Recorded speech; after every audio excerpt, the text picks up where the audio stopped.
Before we get started on the recap, I want to make two quick points and one correction regarding last week's and a personal message for my good friend who lives in Florida right now. So, first things first. Last week, I said the Miami Dolphins are the winner of the week. I want to correct that, saying that they are actually the loser of that week. The real winner of that week is the Inter Miami, and the reason why I'm going to change that pick is that they made their first playoff game, and they also played their first playoff game, and noticing that some of their starters are unfortunately affected by the COVID outbreak.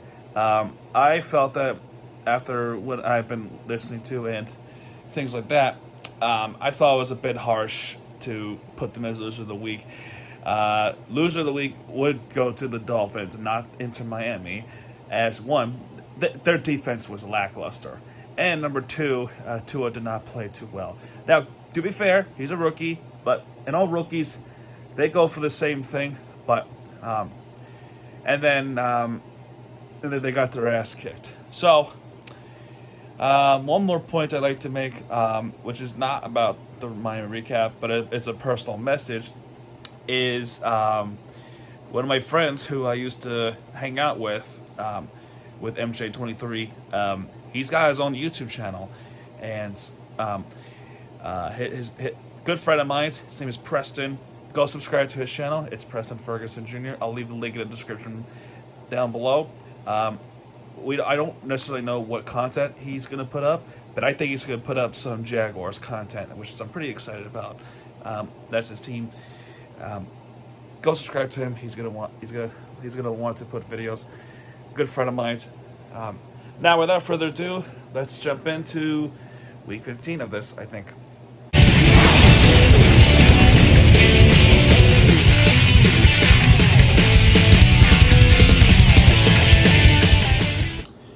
Now, we got plenty to talk about for this week alone. Last week, I did point out that the Dolphins were going to be the only team to talk about, and that there's really not much going to be talked about for this week alone. That is actually false, because I just found this out.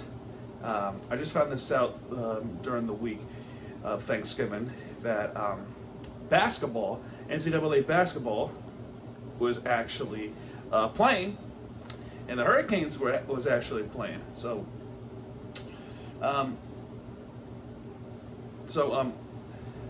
that was false.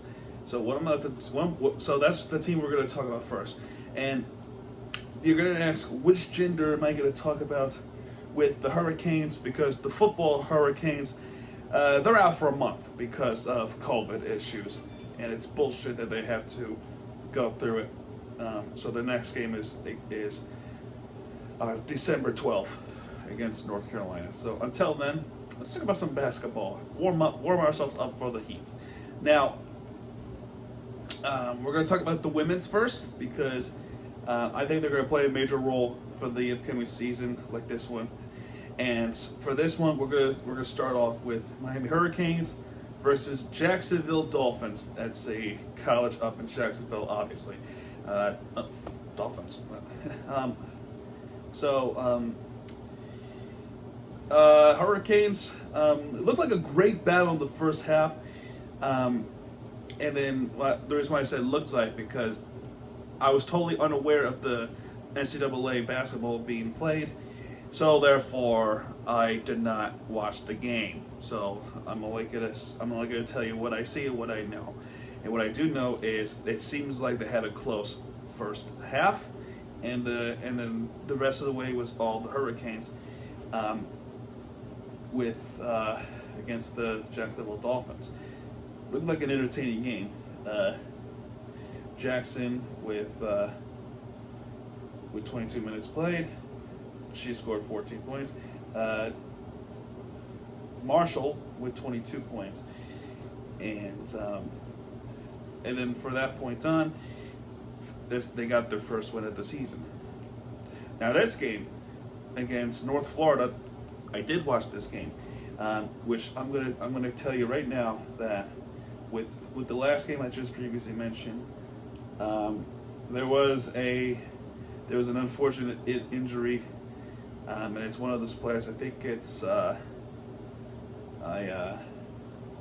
to be honest, I'm not quite sure what her name was. I forgot her name. I think it was Kyle. I don't remember her name. But I will tell you this though. This game, a pure dominance game against North Florida Lady Ospreys. So really all I'll say is it's 39-81 Hurricanes. I'm not gonna. There's not much to go in detail other than it's pure dominance. So, with the Hurricanes, the Lady Hurricanes, I'm going to call them Lady Hurricanes. Jackson with 3 points. Johnson C. Baba, who was subbing for the injured player. She scored 17 points. She's the player of the game. She has some spectacular moves. And that one, it's pure victory in it. You gotta watch out for Miami Lady Hurricanes. With that being said, the next team we're gonna talk about is still the Hurricanes. This time it's the men's side, and there's only one game played, which happened a few minutes ago. So, first half, actually, because there's no quarters in the men's. Remember my ground hunt videos.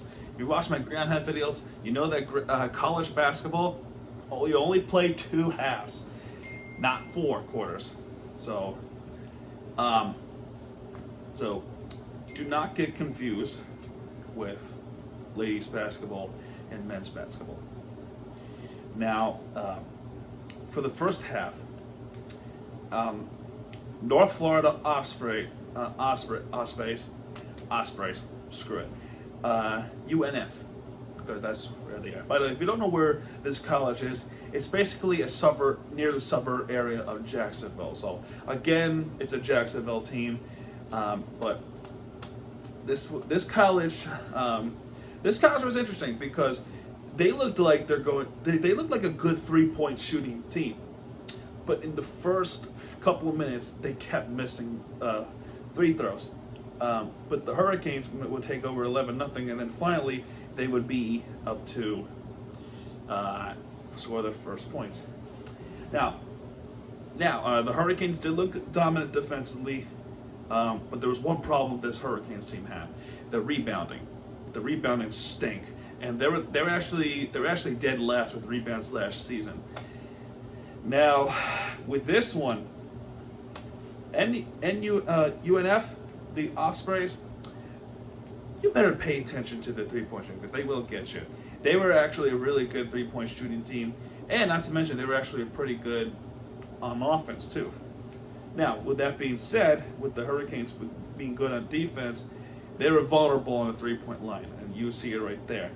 Even they went as far as hitting a buzz beater before the second half, right? So with 1 second left on the clock, the player shoots it and connects on the corner 3, which from that point on, it was 34-42. North Florida was a real threat in the second half. And in order to win this game, the Hurricanes have to be better on defense. And they were, but they were still vulnerable. So Wong scored 20 points. Likes scored 11. 2 players scored 10 points. McGusty and Cross. With Hendrickson, who is a North Florida player, scored 21 points. And he was the guy that will kill you. He was one of those players. It was either him or it was Josh Endicott. Josh Endicott was the one that hit that 3-pointer buzz beater from the corner of the first half. Unfortunately for North Florida, Hurricanes were better defensively in the final few minutes, and Hurricanes win the game 77-59. Now, with a game like that, do not worry too much. So, that's what I'll say. Do not worry too much about this men's team, because I'm sure they're gonna recuperate, and then they're gonna win big games on the road. Now, the next game with the men's team is against Stinson, and that's happening on Friday. You can tune in on ACC Network. For the women's, their next game is on Thursday. You can watch it on ESPN. Now, there's a game being postponed because of COVID. Then that was also against Stinson. And for that game on Thursday, they're playing against FAU, which is a college near the Miami-Dade County, or I think it's in Miami-Dade County, but they're not really counted as a Miami team at all. And the reason why is because if you have the Miami name, then you know it's a Miami team. But this college is not famous to become, Division I kind of thing. So FAU Owls will not count as a Miami thing. With that being said, with the Hurricanes, it's time to move on to the winner of the week. Now for this one, I can confidently say this is the winner of the week for this week. So last week, I said the Dolphins are the winner of the week. I changed. I had to change my decision, and Inter Miami was actually the winner of that week, because last week they played poor, and even though they were in Denver, they played so bad. Tua wasn't great, but that's what rookie's quarterback unfortunately had to learn from it. But defense was so bad, and you lose to a 4-7 Broncos or 3-7 Broncos. I call humiliation, and I was worried for sure that they might do the same thing against the New York Jets. No, they did not. In fact, they were pure freaking dominance. Well, not pure, but they're still winner of the week. Hey, let's talk about them, shall we? Now, first possession of the game, the Jets. So they had a great play, and although that first possession was unfortunately for them, for us actually, they blew it open with a 3-0 field goal from Sergio Castillo, and I remember him because he used to play in AAF and the XFL. It was nice to see the kid getting a chance in the NFL. Now, with the first quarter,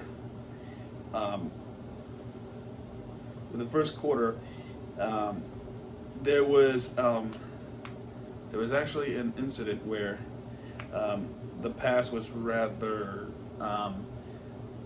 controversial.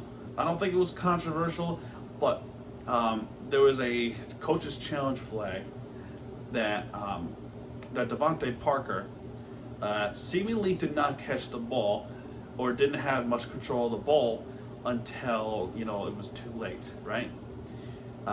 The referees in the replay system said it was a catch. Now, if you ask me, I thought it was incomplete, and if you ask me, the Dolphins got away with it.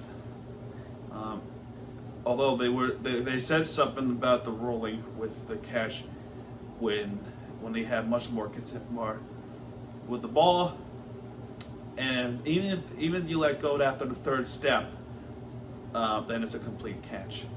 I have to look at it again, but if you ask me, my judgment call would have said incomplete. That call honestly would have gone either way. So, well, there's that. Now with that possession alone, that was unfortunately ended with a field goal, which was a 54-yarder, and there was some history made with the field goals, and I'll explain in a bit. So with that, after that, so next possession, Dolphins are on the roll. They had good catches and good runs in, and from 13 yards out, Mike Gesicki, a hometown kid in MetLife Stadium, caught a pass. Kid was born in Manahawkin, Stafford, New Jersey. If you don't know where that is, all you gotta know about that area is that it's off the Jersey Shore. So that's pretty much central New Jersey. That's all I'll really tell you. Now, with that catch, Gesicki, a hometown kid, scored his touchdown and make it 10-3. The next play, the next possession, the Jets threw an interception. And the person who did that from the Miami Dolphins, let's see here. I'm going to find his name. And it was Nick Needham. Picked off against Sam Darnold. Unfortunately, though, that was ended in a field goal. Could not capitalize on the turnover. And that field goal has some history into it. And this is the history that I found out. This is and also I will point out with the interception, 17 season games in a row that Dolphins not converted, but was able to grant at least one takeaway. 17 games in a row, there was at least one takeaway committed by the Dolphins. That's the longest in NFL right now, and that tied a franchise record. That ties the franchise record. The last time this happened was 2000 and 2001 seasons. Next week, if they get a takeaway next week against the Bengals, they broke the record. They broke every record. Speaking of records, this next field goal, Jason Sanders with 51 yards out. This kid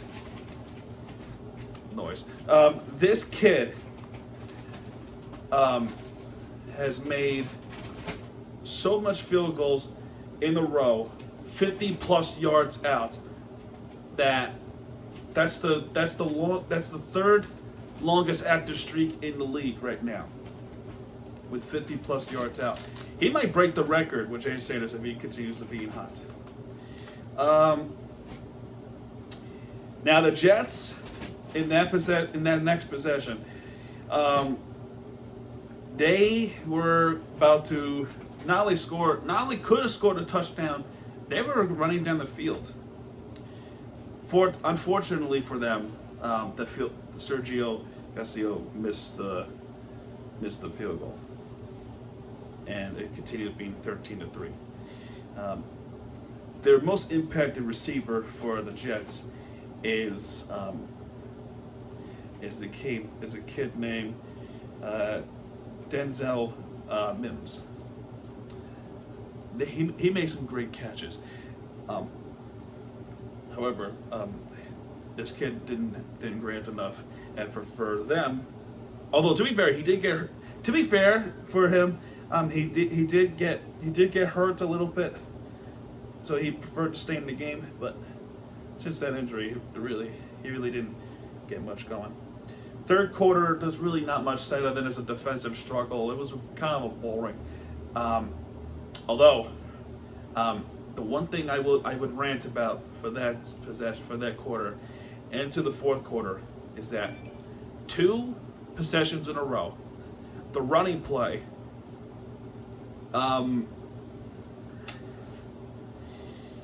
what I would say with that is,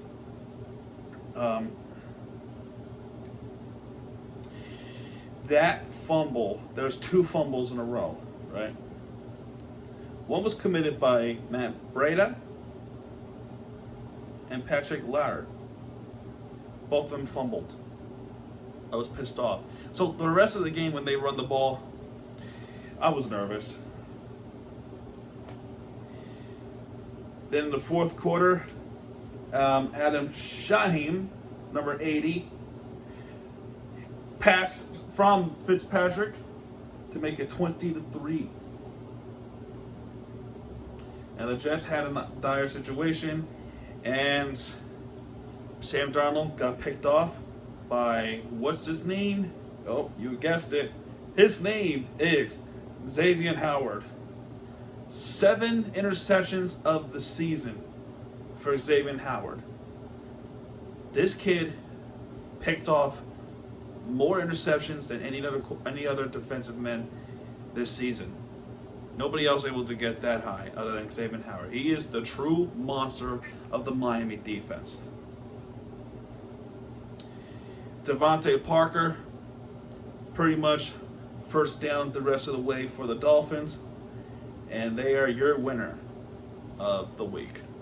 Now, to be fair, Jets are a horrible team, but Jacksonville Dolphins and North Florida are also pretty bad teams. They're not really a recognizable team against a famous college, so that is why they're not winners of the week. If they could have been winners of the week, they got to play someone like Virginia, Clemson, Alabama, Gonzaga, Michigan State. They got to play those colleges that could put them in the category. Now, Dolphins, this is the last remaining. Well, not last remaining, but it could be if the other teams play poorly. But last easy game they could win against is against the Bengals, and that is next week. They come off with a loss against the New York Giants, who, by the way, they are in first place in the NFC East, which is, I'll talk about that in the Mirror TV show. A probability win is for the Dolphins 65.6. And for that point on, they have a tough schedule remaining. They got the Chiefs, they got the Patriots, they got the Raiders, and they got the Buffalo Bills. Now, here's the good news with one of those teams. They got their asses kicked, but the danger is not over. Before we end this off, right, we got to talk about the playoff system. Dolphins are in a good position to make it to the playoffs, but they also kind of need help, and there are threats that they have to take notice about. So there's about 7 threats, right? Threat number 1, Buffalo Bills. They are first place in AFC East, and they are standing in the way of making us AFC East champions. So that's threat number 1. Threat numbers 2 and 3 are probably the most notable. Tennessee Titans and Indianapolis Colts. Tennessee Titans come off with a big statement against Indianapolis Colts. They are sitting at 8 and 3.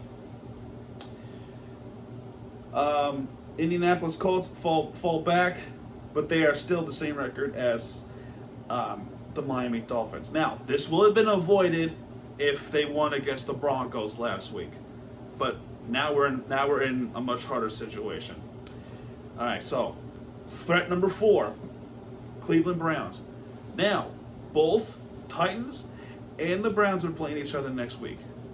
We want one of those teams to lose, and we need to win next week to get us up further. I say the team that I would like to win, is the Titans. So we want the Titans to win the next week, because if the Browns win and the Steelers lose, we have another problem. Now, that's threat number 4. Threat number 5, Baltimore Ravens. Now, there is unfortunate news for the Ravens that there's more positive cases for the Ravens, and that includes Lamar Jackson. So wish them a speedy recovery, but they're in danger of losing games, and that's especially if they're playing against the Pittsburgh Steelers. Threat number 6, Las Vegas Raiders. The good news for us is they got their asses kicked by the Atlanta Falcons on the road. So that's an easier situation for us and the Raiders. And threat number 7, New England Patriots, because if we keep losing games, especially with a tough schedule, and we're playing them, they're going to bump up and be in second place at AFC East, and that's exactly what we want to prevent. So we need help. We need to help ourselves. We got to beat the Bengals. We got to beat people like the Chiefs, Patriots, Raiders. I think the Chiefs and the Bills are the toughest opponents. So we take 1 week at a time because it's 2020, so anything could happen. Now we also need Titans help, and that's an irony because we're also chasing the Titans. But for this case, we want the Browns to lose. Trust me on this. And that is pretty much it. And we will go from there. And we got a fight in our hands. So anyway, that's going to do it for Miami Sports Recap of the Week. Next week, Week 16, we'll talk more about the Hurricanes. We're going to talk more about the Miami Dolphins and their playoff situation. And it's going to be December. It's going to be the final month until 2020. Thank the Lord in heaven. If you ask me, I say we will never reflect on 2020 ever again. Although for Miami Sports, we had some really, really good moments. Tuesday, I want to make an announcement. I'm gonna make a different video that is not related to Groundhog, but it's related to the Miami Sports, and that's not going to be included in the Miami Sports Recap of the Week. This is actually going to be a new series I like to come up with. It's called Let's Take a Look at Series. Or Let's Look at Series. Let's make sure. Let's Look at Series. So, let's look at 2021 Miami Sports. Meaning, we're going to talk about, the first thing we're going to talk about for on Tuesday is which Miami team is most likely to make the playoffs in 2021. And this includes the 2020 Miami Dolphins. So stay tuned for that. And that is all. If you like this video, please leave a like, hit that subscribe button, and follow me on Twitter. And yeah, folks, Beer TV signing out. Okay, everybody.